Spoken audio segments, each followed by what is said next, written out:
Uchta telefonimizni 60 gradusli pechkada sinayapmiz. Bu sinovlarni o'tkazishimizga sabab mana bu telefon bo'ldi. Uchta telefon 50 gradusli issiqlikda tekshiramiz. 25 Ultra, 16 Pro Max va o'tgan safar issiqlikda sinovda yutib chiqqan Honor X7C talablariga binoan uchalasi ham bir xil holatda.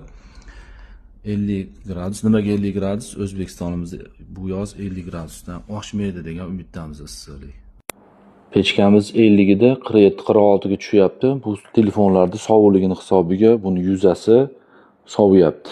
Bu ham bitta misolki pechkamiz haqiqiy temperaturani ko'rsatadi. 10 minut deganda pechkamiz ham 50 ga qarab yaqinlashyapti. Gradusi 49 da. Samsungda hali ogohlantirish yo'q. iPhone'da ham ogohlantirish yo'q.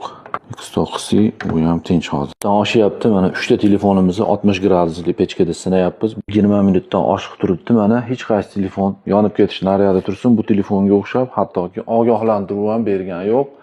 Menimcha klient nimadir qilgan bu telefonni.